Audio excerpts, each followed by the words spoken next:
Hoy quiero hablarles primeramente a los que están solteros.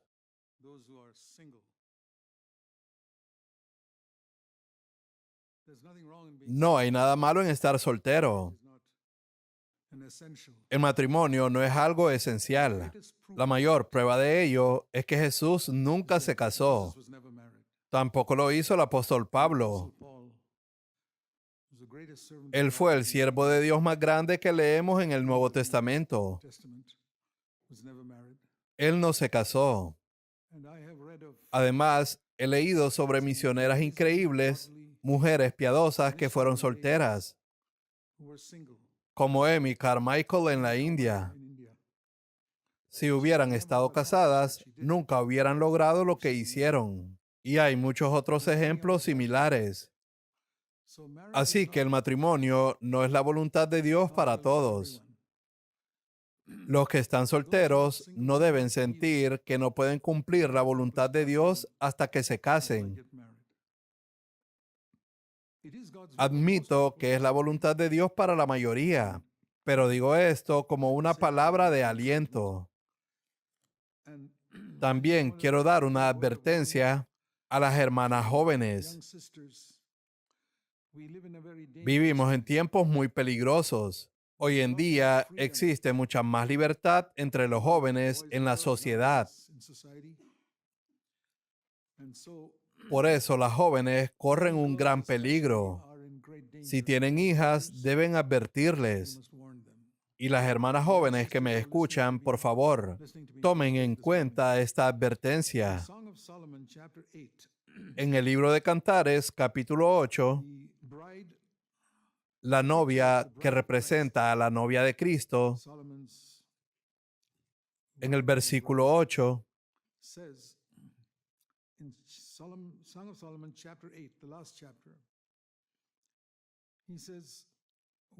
dice, tenemos una hermana pequeña. Y en Cantares, capítulo 8, versículo 9, presenta dos posibilidades. Esta hermana pequeña puede ser como una muralla o como una puerta, en el versículo 9. Y la mayoría de las hermanas jóvenes, casi todas, son como una muralla o como una puerta. Ser como una muralla significa que los hombres no pueden acercarse a ella, sin importar cuánto lo intenten. Ella mantendrá a todos a distancia hasta que Dios le muestre quién es la persona que Él ha elegido para ser su esposo. Esa es una muralla. El versículo dice que si ella es como una muralla, se podrá edificar sobre ella un baluarte de plata, algo que el Señor puede usar para combatir al demonio, una fortaleza. Si ella es como una muralla. Pero si ella es como una puerta, está abierta de par en par y cualquier hombre puede acercarse, ser amable y jugar con ella. En ese caso habría que cercarla con tablas de cedro para que nadie pase. Ahí leen sobre estos dos tipos de hermanas jóvenes. Y esto lo digo a todas las jóvenes de nuestra iglesia y a sus hijas. Padres, asuman la responsabilidad y examinen si sus hijas son como una muralla o como una puerta. Lo popular hoy en día es ser como una puerta y ser amigable con todo el mundo, pero eso es lo que conduce a mucho pecado. Y a quienes están solteros, como dije antes, no se desanimen. Dios tiene un plan para la vida de cada uno de nosotros. Si por buscar la santidad, por querer lo que es recto y por negarte a casarte con alguien que no esté entregado de todo corazón al Señor, permaneces soltero hasta el final de tus días, puedes estar absolutamente seguro de que cuando llegues al cielo y te encuentres con el Señor, Él te dirá, bien hecho, cumpliste mi voluntad para tu vida, porque fuiste firme y constante, y no te casaste simplemente con cualquiera que te gustara.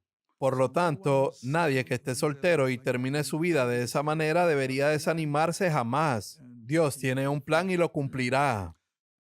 Pero al mismo tiempo, el plan de Dios para la mayoría de las personas es que se casen. Yo diría que para más del 90%. Escribí algunos puntos sobre el matrimonio que pensé que debería compartir con todos ustedes.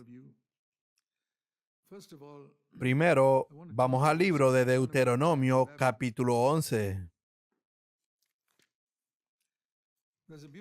Hay una expresión maravillosa aquí que debería ser la descripción de cada hogar cristiano.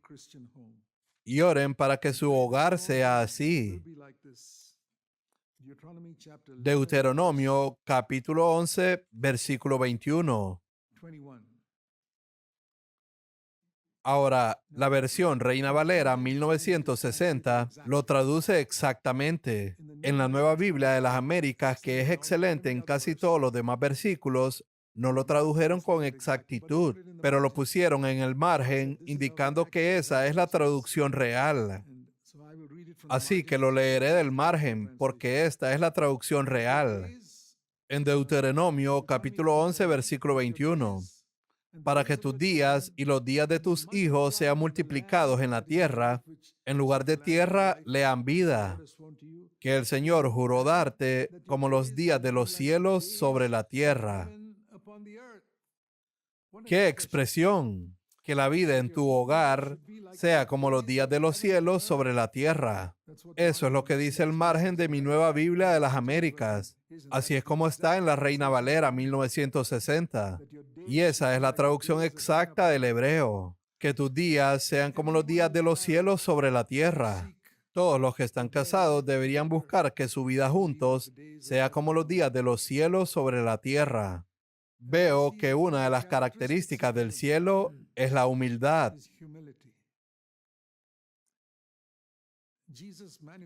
Jesús manifestó eso a lo largo de su vida en la tierra. Los días del cielo son días de humildad. Si pensamos en una característica de la vida de Jesús, aparte de su santidad, fue su humildad. Él se humilló a sí mismo siendo Dios. Luego se hizo hombre, se humilló como hombre y se hizo siervo para lavar los pies de sus discípulos. Entonces uno piensa que no se puede caer más bajo que eso, pero sí se puede. Se humilló para ser tratado como un criminal en la cruz, como si fuera un asesino o algo parecido. Así que fue todo el camino hacia abajo. Primero, de Dios a hombre, de hombre a siervo y de siervo a ser tratado como un criminal. Humildad, humildad, humildad. Por eso he dicho durante muchos años que los 3 secretos de la vida cristiana son humildad, humildad y humildad. La Biblia dice en 1 de Pedro, capítulo 5, versículos 5 al 7, que Dios da gracia a los humildes. Relacionen eso con Romanos 6, versículo 14. Si la gracia está sobre ti, el pecado no puede dominarte. Ningún pecado puede tener dominio sobre ti cuando estás bajo la gracia. Y Dios da gracia a los humildes. Así que unan esos 2 versículos. Primera de Pedro, capítulo 5, versículos 5 al 7. Dios da gracia a los humildes. Y Romanos capítulo 6, verso 14. Cuando estás bajo la gracia, el pecado no tendrá dominio sobre ti. Entonces, ¿qué concluimos de esto?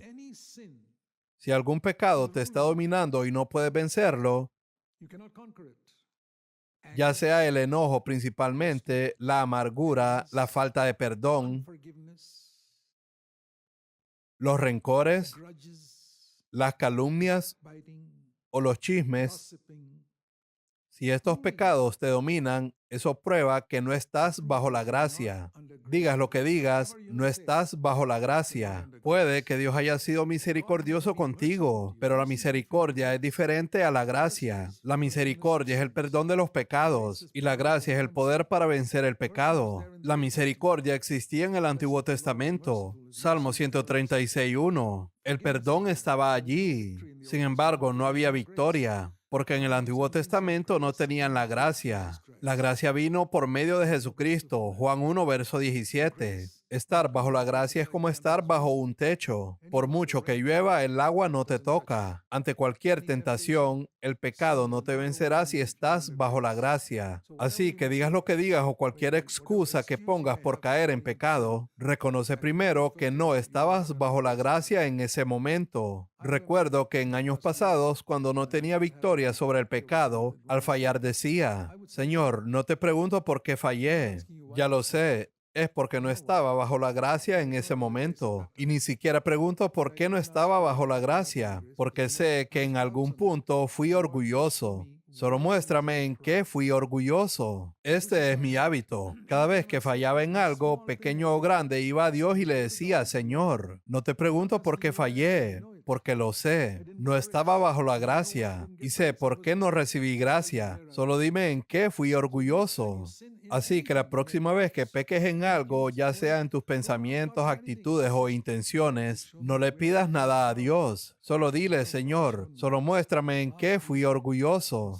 El Señor me lo ha mostrado y me ha dicho, la semana pasada en tal situación, cuando te enfrentaste a aquello, actuaste con orgullo. Y yo he respondido, Señor, eso fue la semana pasada, pero ahora me doy cuenta de ello. El Señor dice, nunca te arrepentiste de eso. La gracia se apartó y la lluvia del pecado cayó sobre ti, porque estabas sin protección. Aprendí por las malas y sucedió varias veces. Aprendí a tener cuidado. No puedo evitar la tentación. Seremos tentados hasta el fin de nuestra vida. Dios lo ha permitido. La tentación es como ir al gimnasio. Algunos gimnasios de la India ponen una imagen de un hombre musculoso. Uno ni siquiera sabía que existían tantos músculos en el cuerpo. Y uno piensa, ojalá tuviera un cuerpo como ese. Ellos te dicen, inscríbete, ven todos los días durante 2 años y tendrás un cuerpo como ese. Pero venir a diario y dedicarle un par de horas te parece un precio demasiado alto. Bueno, no puedes tener ese cuerpo. Serás una persona con sobrepeso y flácida andando por el mundo. Así son las cosas. Si quieres vencer el pecado, humíllate. Ven al Señor y dile, Señor, enséñame a humillarme en cada situación. Entonces serás una persona espiritualmente musculosa a quien el diablo teme. Recuerda que en el libro de los Hechos de los Apóstoles hay una historia de unas personas que vieron a Pablo expulsar demonios. Los hijos de Seba no eran creyentes, pero entendían la fórmula. La fórmula es, en el nombre de Jesús, sal. Fueron ante una persona poseída y dijeron, en el nombre de Jesús, sal. Pero el poseído se lanzó sobre ellos y los hizo pedazos. No funcionó. La fórmula no funcionó porque no eran humildes. Es así de simple. Si nos humillamos, la gracia siempre vendrá. Es algo inevitable, como el agua que siempre fluye hacia el lugar más bajo. Si vas por una carretera con subidas y bajadas y empieza a llover, verás que el agua siempre se acumula en las partes más bajas del camino. Siempre es así. Cuando la gracia del cielo desciende a la tierra, busca a las personas más humildes, y ella es quien recibe la mayor parte. Si eres humilde, estarás allí, y la gracia siempre fluirá sobre ti. Ese es el requisito más importante en la vida familiar, para tener días como los cielos sobre la tierra. Porque digo que el cielo es un lugar de humildad, porque lo veo en Jesús. Jesús trajo el cielo a la tierra y todo fue humildad. Les mostraré otro ejemplo en Isaías capítulo 6. Cuando leemos la Escritura, debemos meditar en ella. No se limiten a leer. Por favor, a partir de hoy, mediten en la palabra. En Isaías capítulo 6, verso 2 dice, por encima de él había serafines, que son un tipo de ángeles. Cada uno tenía 6 alas. ¿Y qué hacían con 6 alas? ¿Volar y volar para impresionar a la gente? No. Con 4 alas se cubrían a sí mismos, como queriendo decir, no queremos que nadie vea quiénes somos. No quiero que veas mi rostro. Estoy sirviendo al Señor, pero no quiero que sepas quién soy. Vaya, ¿has conocido a personas así? ¿Alguien que sanó a un enfermo, pero no quiso que nadie supiera quién lo hizo? ¿O alguien que prestó un servicio tremendo al Señor en la iglesia, pero nadie pudo descubrir quién fue que realizó esa obra maravillosa? Simplemente se cubrió el rostro en silencio como los ángeles y desapareció. Imaginen tener una iglesia así, donde las personas solo anhelen esconderse, en lugar de querer presumir desde el púlpito lo astuto e inteligentes que son. ¿Cuántos saben de la Biblia y todo eso? Los ángeles no son así. Tienen 6 alas y solo usan 2 de ellas para volar. Sirve con 2 alas y cúbrete con 4. Así es el cielo, y ellos lo aprendieron de Jesús. Así es Jesús. Y los ángeles dijeron, queremos ser como Él. Y les diré que cuando lleguen al cielo, aquellos de ustedes que lo logren, verán que esta es la característica principal del cielo, la humildad y la santidad. Él es santo, santo, santo. Y ambas van de la mano, porque cuando la humildad es tu característica, recibes gracia y serás santo. El pecado no te dominará. Esto es lo más importante que se debe recordar en un hogar.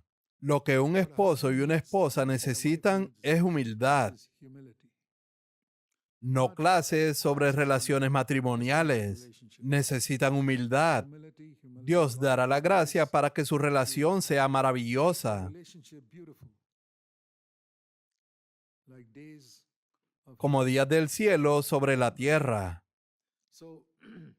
Por eso quiero compartir con ustedes en Efesios capítulo 5, donde se habla del matrimonio.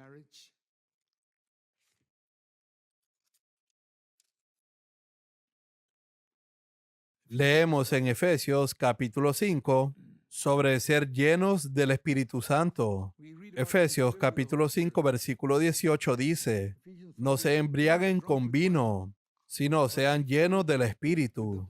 Y la traducción real de esa palabra griega sería, sigan siendo llenos del Espíritu Santo. No se trata solo de ser llenos, sino de seguir siendo llenos. Eso significa ser llenos del Espíritu de forma continua. No es una experiencia de una sola vez. La plenitud del Espíritu Santo no es algo que sucede una sola vez. Si leen en el libro de Hechos, verán que se menciona que Pedro fue lleno del Espíritu 3 veces. Estoy seguro de que fue lleno del Espíritu continuamente. La tragedia es que muchas personas hablan del Espíritu Santo como una única experiencia, pero no es así. Sean llenos del Espíritu Santo continuamente. ¿Y cuál es el resultado de ser llenos del Espíritu Santo? Muchos dirán que es hablar en lenguas, y ese puede ser uno de los dones. Dios no se lo da a todos. Sin embargo, hay algo que Dios sí le da a todos. Dice que cuando eres lleno del Espíritu continuamente, hablarás con salmos, himnos y cantos espirituales, cantando y alabando al Señor en tu corazón. Mientras están los unos con los otros, serán conscientes de la presencia del Señor. Estarás cantando y alabando al Señor. Eso es algo en lo que he estado haciendo énfasis una y otra vez. Jesús dijo, donde 2 o 3 están congregados en mi nombre, allí estoy yo en medio de ellos. Ahora, en una iglesia, cuando nos reunimos de esta manera, la persona más importante es el Señor Jesucristo. Y muy a menudo no somos conscientes de ello. Necesitamos ser cada vez más conscientes. Por ejemplo, cuando cantamos Tú eres digno, pregúntate si realmente se lo estás diciendo a Jesucristo, quien está presente en medio de nosotros. Señor Jesús, te estoy hablando a ti ahora.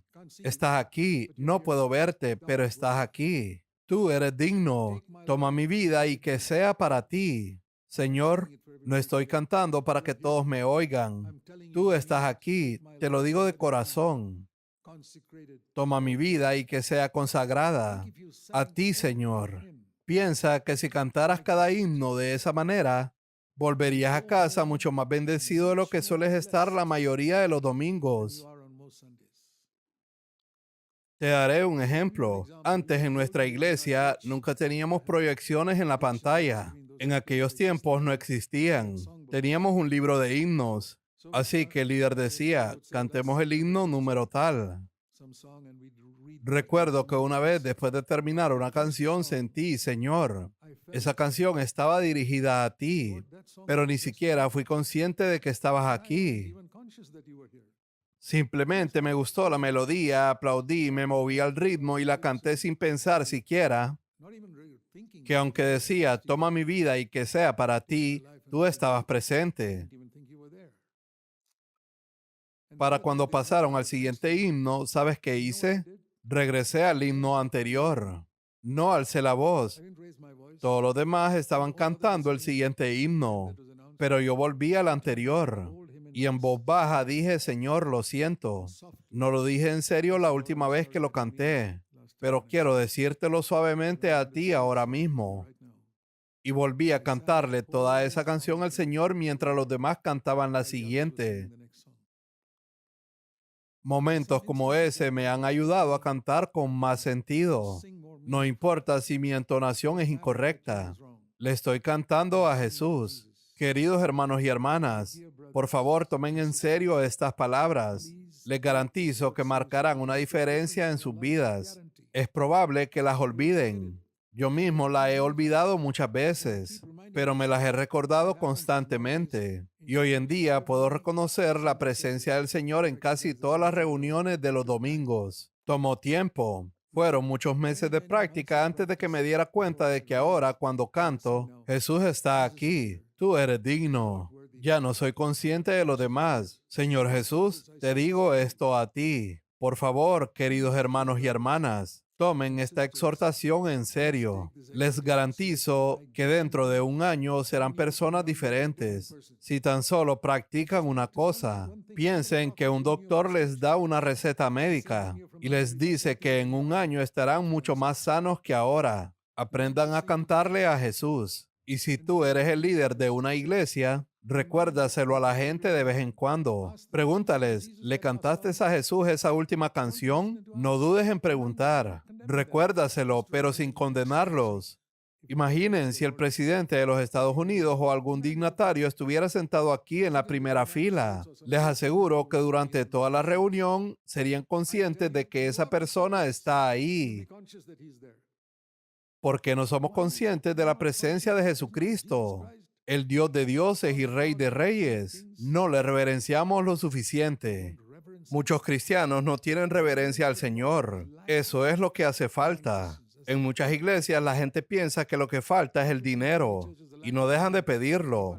Pero les aseguro que eso no es lo que hace falta. Lo que falta es la reverencia por el Señor.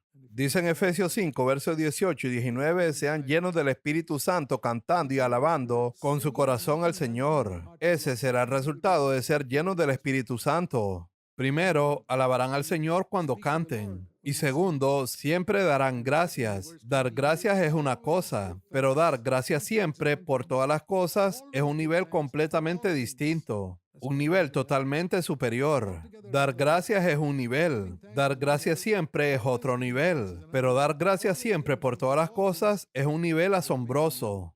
Si hacen estas cosas, serán llenos del Espíritu.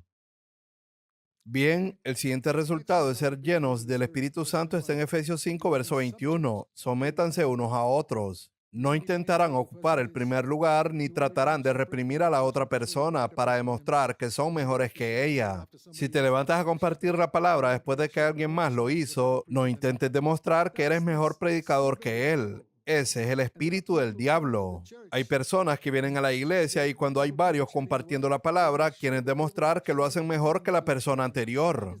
Ese es el espíritu del diablo y esa persona trae ese espíritu a la iglesia. Si has hecho eso, arrepiéntete. ¿Alguna vez has intentado demostrar que puedes predicar mejor que el hermano anterior o que el hermano que predicó el domingo pasado? Eres tú quien trajo al diablo a esa reunión. Deshazte de eso. Si lo quieres hacer la próxima vez, quédate callado. Levántate y comparte lo que Dios puso en tu corazón y no para demostrar que eres mejor que las demás personas. Sométanse unos a otros en el temor de Cristo. Eso significa que cuando no lo haces, no temes a Cristo, sin importar lo que digas. Este es el resultado de ser llenos del Espíritu. Mucha gente dice estar llena del Espíritu, pero ¿poseen todas estas cualidades? Si no las tienen, no están llenos del Espíritu en absoluto. Además, dice en el versículo 22 que las esposas deben someterse a sus esposos. ¿Cuál es la característica de una esposa llena del Espíritu? Que se somete a su esposo. ¿Y qué hay del esposo? El versículo 21 dice que debe someterse a su esposa. ¿Alguna vez has escuchado un mensaje donde el predicador diga que los esposos deben someterse a sus esposas? Al escucharlo ahora de las Escrituras te preguntarás, ¿en qué parte dice eso? Lo dice en Efesios 5, verso 21. ¿Qué significa eso? Está en un lenguaje muy claro. Sométanse unos a otros. ¿Y a quién se le está hablando en los versículos 22 y 23? A los esposos y a las esposas. ¿Lo entendieron? ¿Lo habían visto de esa manera? ¿O los esposos solo habían visto la parte que dice, esposas, sométanse a sus esposos? ¿Acaso no has visto el versículo 21? Dichosa la esposa que puede decir, querido, ¿has visto el versículo 21? No de manera argumentativa, sino para traer paz, armonía y unidad al hogar. ¿No es maravilloso que el Espíritu Santo diga primero, sométanse unos a otros? Y luego, esposas, sométanse a sus esposos. Luego dice en el versículo 23, porque el esposo es la cabeza de la esposa. Eso no cambia. No es que el esposo y la esposa sean la cabeza alternadamente. Un día uno y otro día otro. El esposo siempre es la cabeza de su esposa, desde el día en que se casó hasta el día en que él muera o muera su esposa. Siempre, siempre, siempre es la cabeza de su esposa. Si él ha cometido errores, si tiene la razón o está equivocado, él sigue siendo la cabeza de su esposa. Pero él debe aprender que ese mandato viene después de sométanse unos a otros. Ese es el equilibrio. Lo maravilloso de la escritura es que si la lees con atención, hay un equilibrio. No es un mensaje con una sola parte. Permítanme parafrasearlo. El Espíritu Santo está diciendo, quiero que ustedes, esposos y esposas, se sometan unos a otros y les explicaré cómo. Entonces dice el verso 22, las mujeres estén sometidas a sus propios esposos como al Señor. Vaya, ¿como al Señor? Y la esposa pregunta, Señor, ¿me estás pidiendo que me someta a mi esposo tal como me someto a ti? El Señor responde, sí, lo he dejado escrito en mi palabra por 2000 años. Solo porque la gente no la siga no significa que no sea verdad. Esto es lo que requiero. Sométanse unos a otros. La esposa pregunta, ¿cómo? Y la respuesta está en el verso 23. Porque el esposo es la cabeza de la mujer, así como Cristo es la cabeza de la iglesia. Y así como la iglesia está sujeta a Cristo, también las esposas deben estarlo a sus esposos en todo.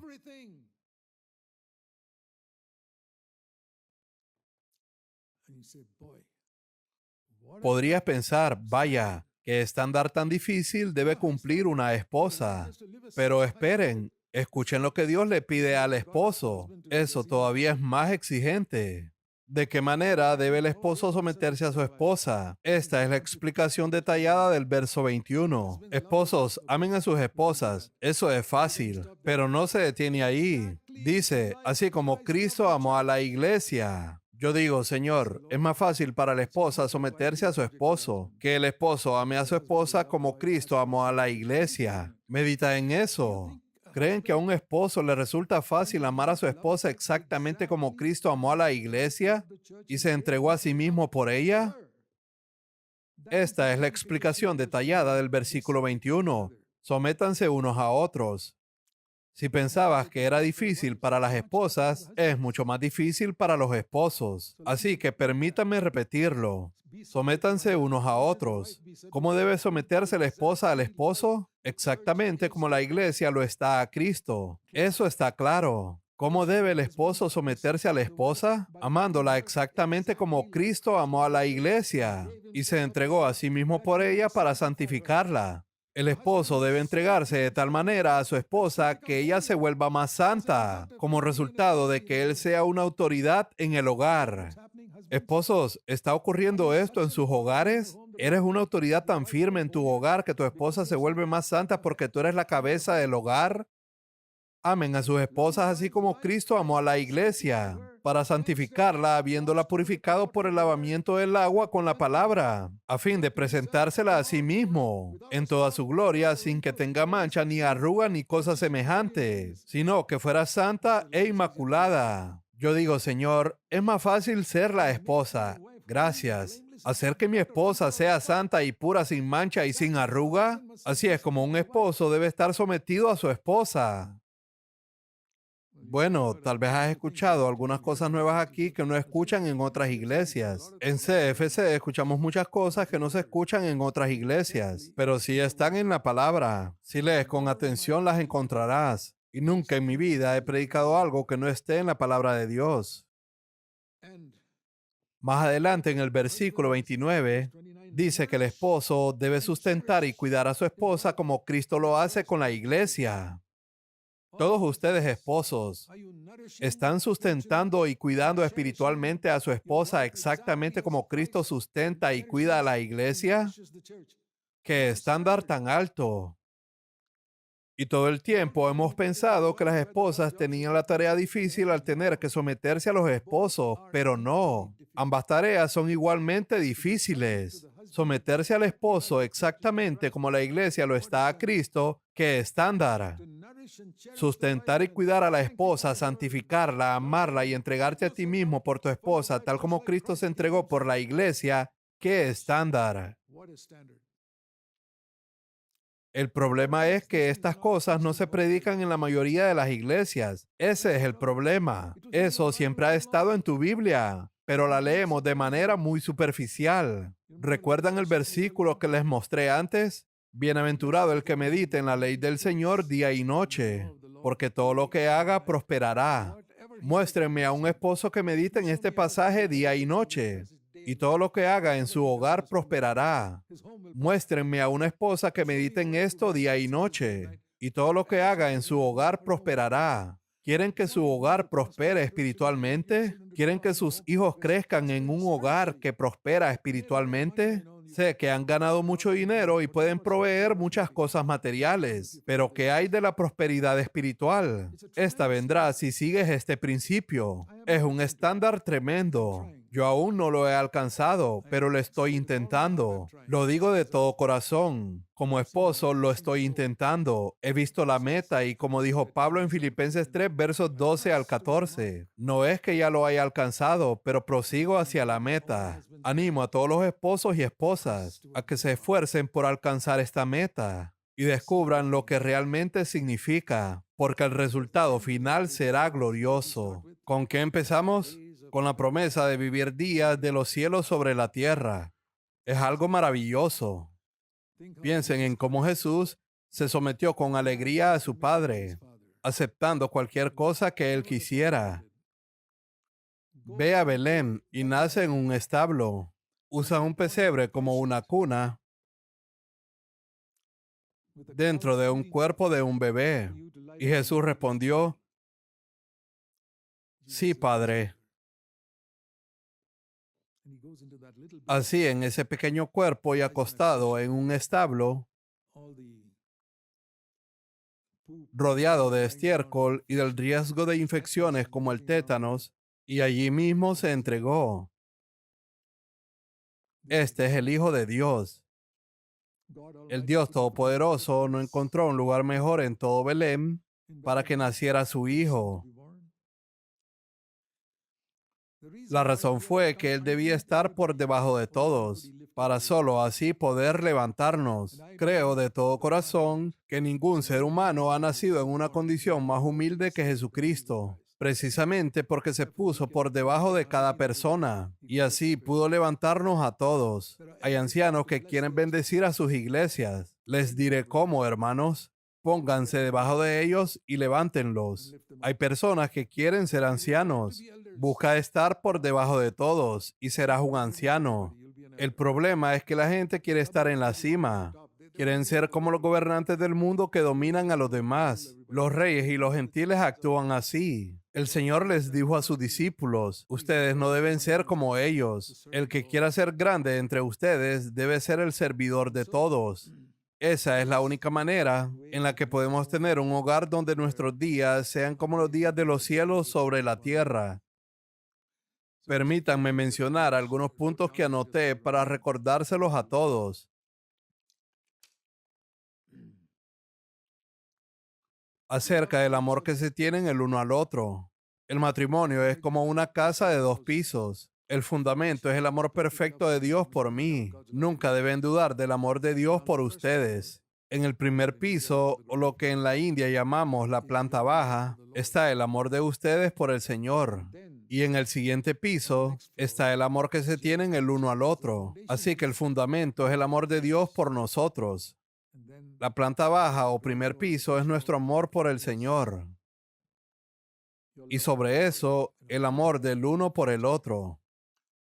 La razón por la cual no podemos amarnos como deberíamos como esposo y esposa es porque algo anda mal en el fundamento o en el primer piso. En el fundamento no estoy tan seguro del amor perfecto de Dios por mí. Mi amor por el Señor no está claro. Por eso surgen problemas entre esposo y esposa. Ese es el segundo piso. Hay una grieta en el fundamento. La grieta es en el primer piso. Entonces te preguntas, ¿por qué no van bien las cosas con mi esposa o con mi esposo? Querido hermano, querida hermana, examina tu fundamento. ¿Estás arraigado y fundamentado en el amor que Dios tiene por ti? Examina el primer piso. ¿Amas al Señor con todo tu corazón? Si esas dos cosas están bien, déjenme decirles que no habrá grietas en el segundo piso, en la relación de esposo y esposa. Eso es lo primero que quiero decir. Y lo segundo es que aquí en cada matrimonio debe haber una cruz entre el esposo y la esposa. En la relación que Jesús tiene conmigo, hubo una cruz en la que Él murió, que se interpone entre Él y yo. Si no fuera por esa cruz, Él no podría estar unido a mí. No había forma de que el Dios Todopoderoso, al venir en forma de Cristo, se uniera conmigo si no fuera a través de esa cruz. Si no fue posible para Cristo unirse a mí sin una cruz de por medio, permítanme decirles que es imposible que tú te unas a tu esposa o a tu esposo si no hay una cruz entre ambos. Una cruz en la que tú debes morir y ella debe morir. Él debe morir y ella debe morir. Esa es la única base para la unidad. Eso es el matrimonio cristiano. Una cruz entre esposo y esposa, en la cual cada persona muere a sí misma. Uso el ejemplo de 2 manos, esposo y esposa, que siempre están chocando, peleando y discutiendo. ¿Tu hogar es así? Si al menos uno de ellos está dispuesto a morir a sí mismo, sin importar cuánto intente pelear la otra persona, porque ya no se escucha ningún ruido. Porque una persona ha decidido morir, ya sea el esposo o la esposa, y entonces no hay más ruido. Es como vivir junto a una casa donde cada mañana a las 6:30 de la mañana el esposo y la esposa se gritan el uno al otro y se vuelve como un despertador. Ah, son las 6. El matrimonio de al lado está peleando, pero un día no escuchas nada. ¿Qué pasó? Vas a asomarte a la puerta y resulta que el esposo murió o la esposa murió. Y por eso hoy todo está en silencio. Cuando ves un hogar donde había peleas, discusiones, gritos y alaridos, y de pronto un día descubres que ya no pelean más. ¿Qué sucedió? Uno de ellos eligió morir en la cruz. Solo uno. La otra persona puede intentar provocar todo lo que quiera, pero no habrá ruido. Es asombroso. Y si ambos mueren en la cruz, ajá, entonces surge la comunión. La segunda mejor opción es que al menos uno muera en la cruz, ya sea el esposo o la esposa, porque entonces el ruido se detendrá. Pero si ambos mueren en la cruz, eso es lo ideal, la comunión. Busquen tener un matrimonio así. No se conformen con menos de eso. Si tu esposa no está dispuesta a morir, muere tú y habrá paz. Si tu esposo no está dispuesto a morir, muere tú y habrá paz. La paz es la segunda mejor opción. La comunión es lo mejor, pero la paz es lo segundo mejor. Hagan esto para que sus hijos puedan ver algo distinto. Días de los cielos aquí en la tierra. En el cielo hay paz y comunión todo el tiempo. Si pueden tener ambas, es lo ideal, pero de lo contrario, al menos tengan paz para que sus hijos no los vean pelear ni discutir. Qué gran ejemplo pueden ser. A veces pasamos el tiempo enseñando a los hijos a obedecer y todo esto y aquello, pero lo mejor es demostrárselo con tu propia vida. Eso es sumamente importante. Otro punto que quiero mencionar aquí es, si asumes esta cruz, el esposo sigue siendo la cabeza. El ejemplo que quiero usar es el de la cabeza y el cuerpo. Hay una conexión aquí. La cabeza no siente que el cuerpo sea algo separado de ella. Es parte de sí misma y es sumamente sensible. Piensen en el cuerpo como la esposa y la cabeza como el esposo. Por ejemplo, si una hormiga me pica en la mano, la cabeza se da cuenta de inmediato y hace algo para quitarla. Si algo le causa un problema a mi esposa, yo me encargo de ello. El esposo no culpa a su esposa, sino que hace algo para deshacerse de la hormiga. Él dice, hay un problema, déjame resolverlo. Imaginen a un esposo que actúe de esa manera. La escritura dice que cada esposo y su esposa son un solo cuerpo y que el esposo es la cabeza de la esposa. No es el cuerpo el que cuida de la cabeza, sino la cabeza la que cuida de su cuerpo. Ante cualquier necesidad en el cuerpo, la cabeza es inmediatamente consciente de ello. ¿Alguna vez has notado una necesidad en tu cuerpo cuando sientes picazón en algún lugar y necesitas rascarte? La cabeza lo nota al instante y le ordena a la mano que vaya a rascar esa zona. Si una hormiga pica, quítala. Si pisas un clavo, sácalo. La cabeza está alerta todo el tiempo a las necesidades del cuerpo. Eso es lo que significa que el esposo sea la cabeza de la esposa, tal como Cristo es la cabeza de la iglesia. Ella es su cuerpo. Por eso es importante que los esposos y esposas cristianos demuestren lo que está escrito aquí, en Efesios 5, versos 22 y 23. Y el secreto para lograrlo está en Efesios 5, verso 18. Sean llenos del Espíritu Santo. Por esta razón hablamos mucho en la iglesia sobre ser llenos del Espíritu. Es sumamente importante. Todo lo que Dios les permite vivir como familia tiene el propósito de prepararlos para un ministerio en su iglesia. Cuando mi esposa y yo nos casamos, y ya llevamos casi 58 años de matrimonio, éramos muy pobres. Yo había renunciado a mi trabajo como oficial de la Marina, y cuando lo hice, el Señor me pidió que entregara todo el dinero que había ganado. Tenía un buen sueldo, pero el Señor me dijo, tal como al joven rico, vende todo lo que tienes. Así que tomé todo lo que tenía, lo doné para la obra del Señor y salí de la Marina literalmente con cero en mi cuenta bancaria. Y tenía esta maravillosa mujer que era doctora y que decidió casarse con un hombre que no tenía nada de dinero y que además se negaba a recibir un salario. Por lo tanto, ella tuvo que confiar en el Señor tanto como yo. Lo primero que descubrimos fue que no tenía dinero para pagar la renta de una casa.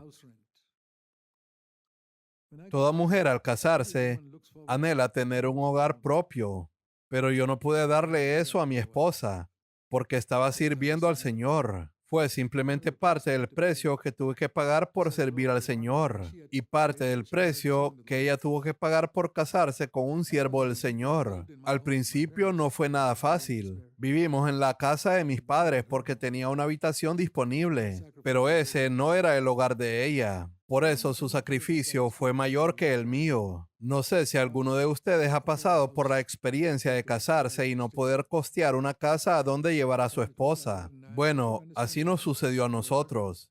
En aquel entonces no lograba entender por qué el Señor permitió que fuera así, pero como el Señor lo dispuso de esa manera, yo le dije, Señor, lo acepto. Nunca cuestioné al Señor sobre su trato conmigo, pues siempre sé que hay un propósito en ello. Mi esposa también estuvo dispuesta a aceptarlo, a pesar de que su sacrificio era más grande. Mis padres eran nacidos de nuevo. Fueron muy buenos con nosotros y como tenían esa habitación disponible en su casa, nos quedamos con ellos. No fue por 1 o 2 días, sino por 4 años. Durante 4 años no pude permitirme rentar una casa. Fue de una forma bastante milagrosa que Dios finalmente nos dio un hogar. Pero de eso hablaré más adelante. En aquel momento, sin embargo, no lo entendía. A veces, cuando el Señor trata con nosotros como familia, no comprendemos el por qué. Fue hasta muchos años después cuando el Señor me guió a ministrar en las aldeas más pobres de la India, donde he desarrollado la mayor parte de mi ministerio. Les mostraré uno de los versículos por medio de los cuales Dios me habló. En Lucas capítulo 4, ya lo he mencionado antes, pero lo repetiré. Simplemente intento seguir a Jesús, eso es todo. El pasaje de Lucas capítulo 4 habla sobre el primer sermón que Jesús predicó en Nazaret. Él creció en Nazaret durante 30 años, pero no le permitían hablar. Sin embargo, al cumplir los 30, regresó a Nazaret, Lucas 4, verso 16, y le permitieron hablar en la sinagoga un día de reposo. Así que le pidió al escriba o al rabino que le entregara el rollo de Isaías, el cual le fue dado, como dice en el verso 17. Él abrió lo que hoy conocemos como Isaías capítulo 61 y leyó: El Espíritu del Señor está sobre mí, porque me ha ungido para anunciar el Evangelio a los pobres. Ajá. ¿Y qué hay de los ricos? No lo sé.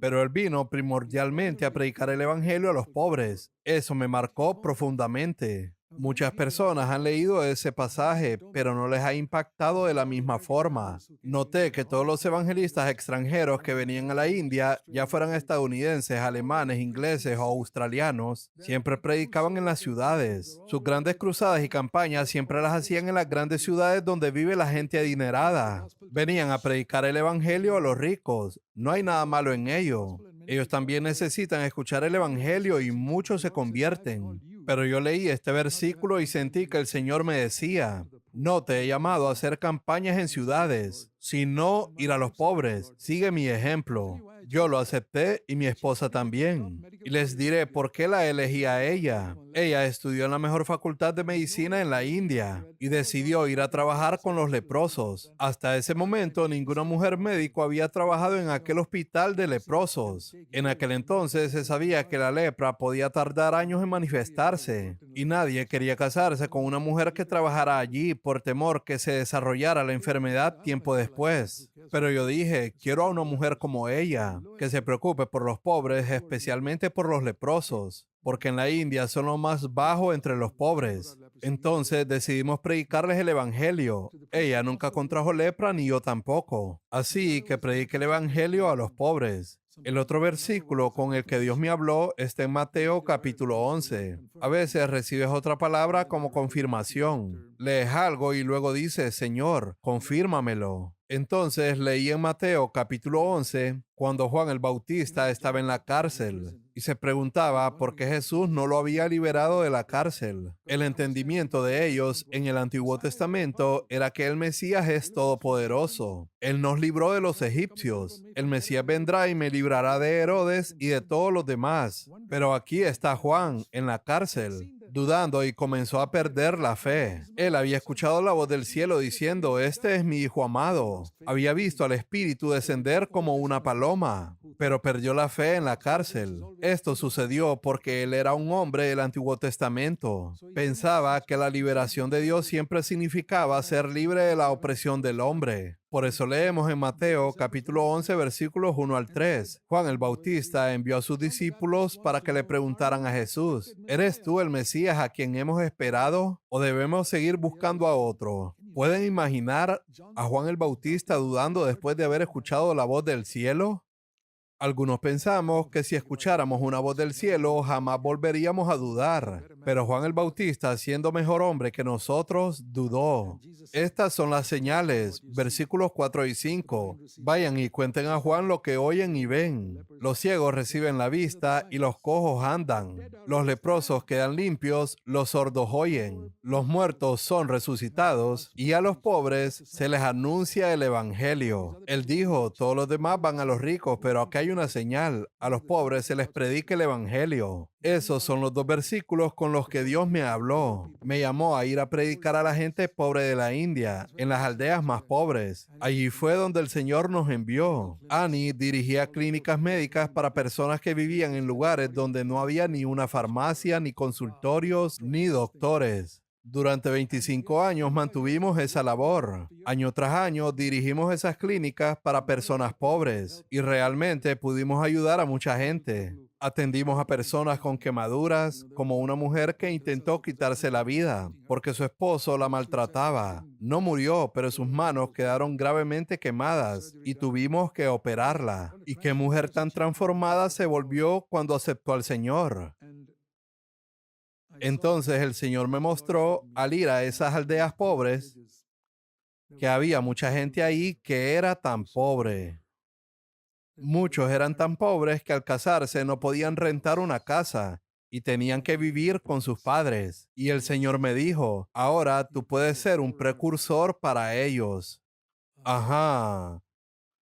Así que 15 años después de casarme, comprendí por qué Dios permitió que permaneciera en la casa de mi padre durante 4 años sin tener un hogar propio, para poder ser un precursor para los demás. Así que no fue solo para predicarles. Es decir, podría haber ido y simplemente darles un sermón sobre cómo aprender a adaptarse y vivir con sus padres. Pero ahora yo predicaba desde la experiencia y mi esposa les hablaba por experiencia propia a aquellas hermanas que tenían que vivir con sus suegros. No era teoría. Hay una gran diferencia cuando predicas algo que es verdad en teoría y algo que es verdad porque tú mismo lo has vivido. El ministerio del Señor siempre es el mismo. Nos hace pasar por esa experiencia y luego nos dice, ahora te enseñaré a predicar a los demás. Así será poderoso. Y eso fue lo que descubrimos y vimos resultados increíbles. Ahora tenemos 50 iglesias en esas aldeas pobres, pero antes no había ninguna. Hay 2 aldeas donde no se había predicado el evangelio en 2000 años y donde hoy tenemos iglesias. Queridos hermanos y hermanas, permítanme preguntarles,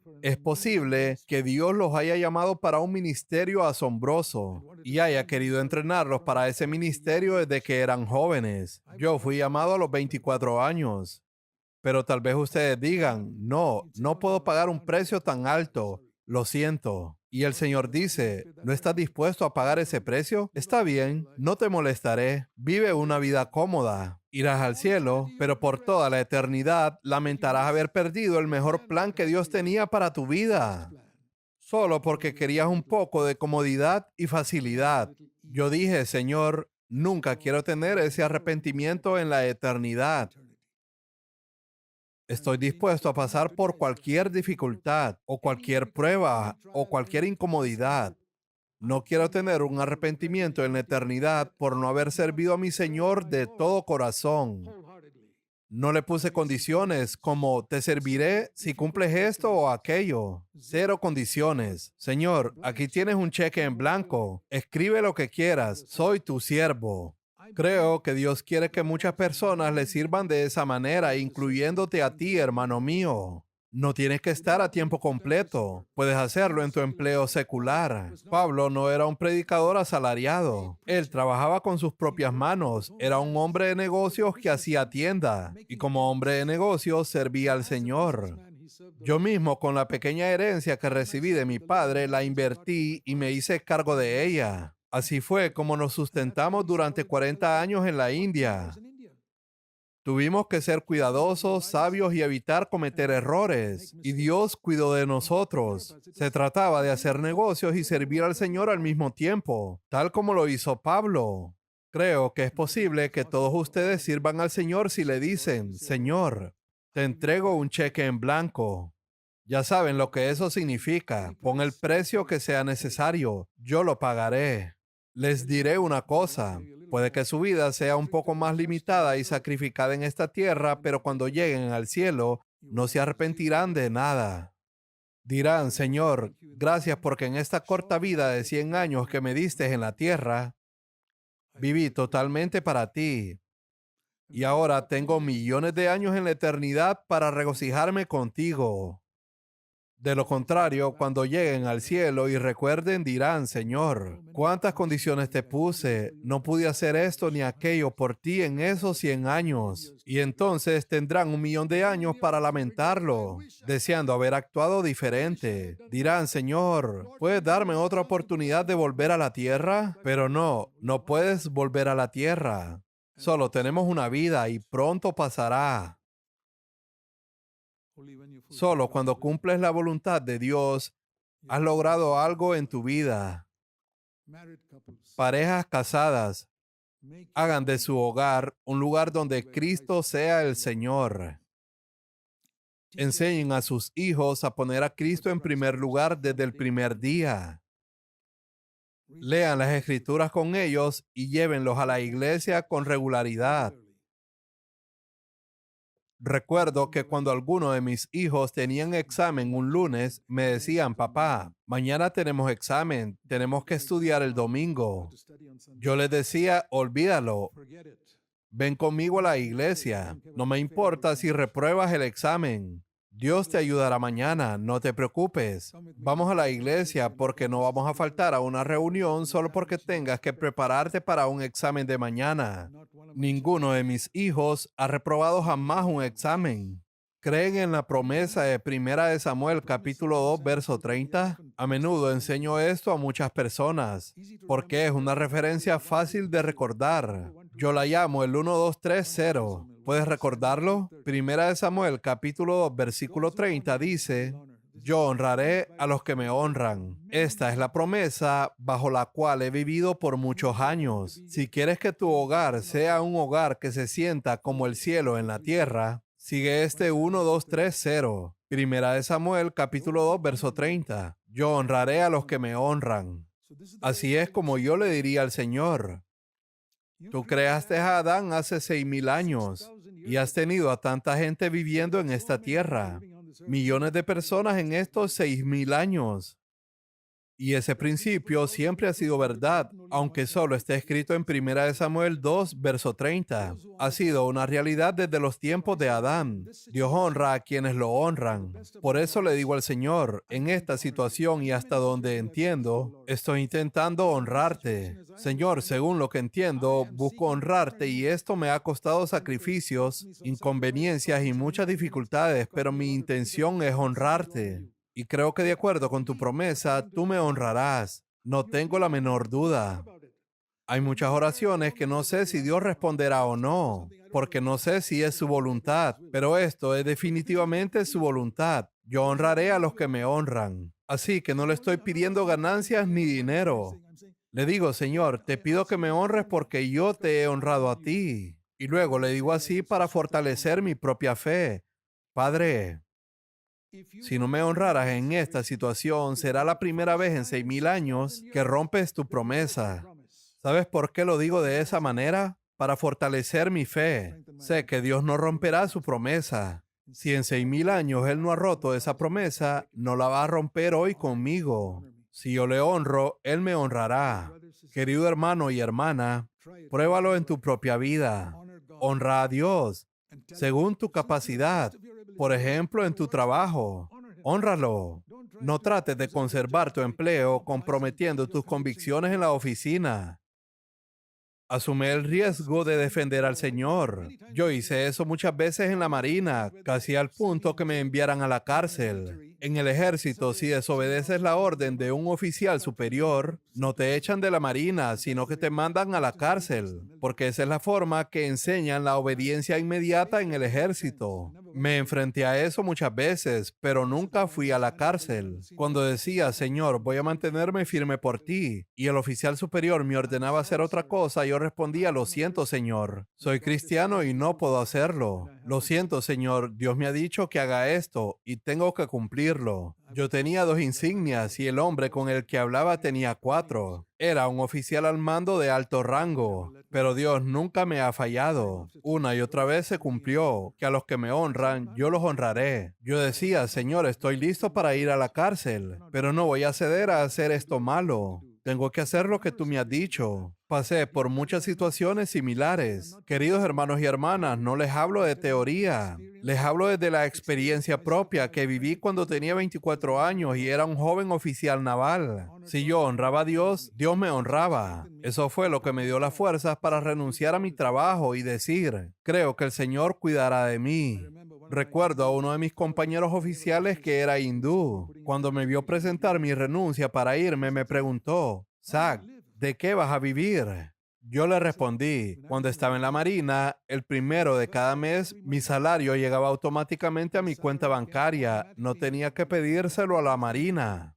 Nunca cometieron un error en todo mi tiempo de servicio. Cada mes ese gran salario que recibía como oficial naval aparecía en mi cuenta de forma automática. Entonces le dije, tengo un Dios que es más fiel que la Marina. ¿Crees tú en un Dios así? ¿Qué podía responder él? ¿Acaso diría que la Marina era más fiel que el Dios Todopoderoso? Él no podría decir eso. Esa fue mi respuesta para todos. Y hoy, después de 60 años en la obra cristiana, puedo afirmar que Dios es totalmente fiel. Si lo honras, Él te honrará. Digo esto para animarlos. No todos son llamados al ministerio de tiempo completo. Pablo también fue llamado al trabajo cristiano a tiempo completo, pero nunca pidió a otros que hicieran lo mismo. Es un llamado especial de Dios. Si te dedicas al trabajo cristiano de tiempo completo sin un llamado de Dios, he visto muchas personas en la India que terminan convirtiéndose en verdaderos mendigos. Mendigos, porque Dios no los llamó. Tienen que andar insinuando que necesitan dinero o enviando cartas diciendo, estoy haciendo esto y aquello por el Señor, esperando que la congregación les dé donaciones o que alguien sea tan amable de comprarles un carro. Toda esta basura que ocurre hoy en el cristianismo bajo el nombre de servir al Señor no es más que mendigar. Son mendigos de primera clase, no son siervos del Señor. Si esperas dinero de alguien, no digas que eres un siervo del Señor. Di que eres un mendigo. Arrepiéntete de ello, ve ante Dios y dile, Señor, perdóname por haber deshonrado tu nombre siendo un mendigo. Porque Jesús nunca anduvo esperando que la gente le diera dinero. La gente le daba dinero y él lo aceptaba, pero nunca esperó ni un centavo de nadie. Necesitamos esa clase de dignidad en los siervos de Dios hoy. Estados Unidos necesita ver eso. Sin embargo, casi no se encuentra a nadie así. Todos son pastores asalariados o algo por el estilo. ¿Dónde encontramos a personas como Pablo? O a personas como Jesús. Todos dicen, quiero seguir a Jesús. Pero Pablo dijo, síganme a mí, así como yo sigo a Cristo. Hermano y hermana, tu vida familiar será completamente transformada. Será como vivir días del cielo en la tierra si pones a Dios en primer lugar en tu vida. Oremos. Padre Celestial, queremos demostrar a una generación incrédula que tú eres el Dios vivo, que eres un Padre amoroso, que cuidas de las aves y que cuidarás mucho más de tus hijos. Tú alimentas las aves y ellas no andan enviando cartas a nadie porque reciben todo de ti. Tus hijos son mucho más valiosos para ti que las aves del cielo, pero hay muy pocos de ellos que logran confiar en ti de esa manera. Las aves confían más en ti y han puesto a tus hijos en vergüenza. Ayúdanos a aprender de las aves, Señor, a confiar que tú cuidarás de nosotros en esas situaciones difíciles que cada familia aquí pueda enfrentar. Gracias, Padre, por este tiempo. Permite que todos los presentes se vayan bendecidos hoy. Gracias por todo lo que nos has hablado. Oramos para que nos ayudes a honrarte en cada aspecto de nuestra vida. Señor Jesús, tú estás aquí ahora mismo y nos estás escuchando mientras hablamos. Incluso aquellos que escuchan en silencio y se unen a mí en esta oración te lo están diciendo desde el corazón. Queremos honrarte, Señor, en los días venideros de nuestra vida. Amén.